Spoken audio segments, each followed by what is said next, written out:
waa ji ngeen di gis dañu ko rey moom ak jarbaatam yàlla na leen yàlla yërëm. bientôt dinaa ko fekk si. Bilaay. à très bientôt yàggatul. Bilaay. mu gaaw mu yéex par force.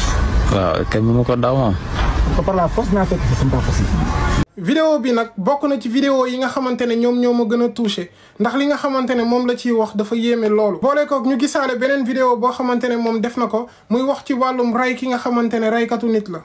te fi mu ne ku rey ñu rey la loolu la sénégalais yu si ëpp di wax wante est-ce que ndax lii ni mel bu amee dina tax kenn dootul rey kenn. dëkk yu wóor si àdduna bi bëri na trop am na si yoo xamante ne ku rey ñu rey la wala nga tëdd kaso ba dee lu si mel ni dëkk yi ni mel ni Singapour Japon Taïwan Arabie Saoudite Qatar Oman. dëkk yu wóorul yoo xamante ne ku rey ñu rey la wala ku def yenn ñaawteef yu graaw yi trop ñu rey la bëri na lu si mel ni El Salvador Nigéria Venezuela ak Mexique. dëkk yu wóor yoo xamante ne ku rey ay penu 16 ans ngay tëdd wala 20 ans wala mu ëpp ko tuuti bëri na lu ci mel ni ay Islande Norvège ak Suisse te terewul dëkk yu wóor la. biir États-Unis nag am na ay état yoo xamante ne ku fa rey ñu rey la waaye teewul psychopathe yi dàq rey si àdduna bi lu si ëpp fa la ñu nekk. exemple yi ni mel nag dafay wane que ni du dañuy rey ki nga xamante ne moom moo rey rek moo tax dëkk yi kenn dootul reyati même bu fekkente ne dina tax loolu wàññeeku. waaye dëkk yi faw mu am justice bu équitable boo xamante ne li nit ki liggéey loolu lay fayeeku am sécurité te sécurité bi faw mu présent fépp pour nga xamante ne dafay mën am rapidité. faw tamit ku nekk si ñun respecté sa moroomu doomu aadama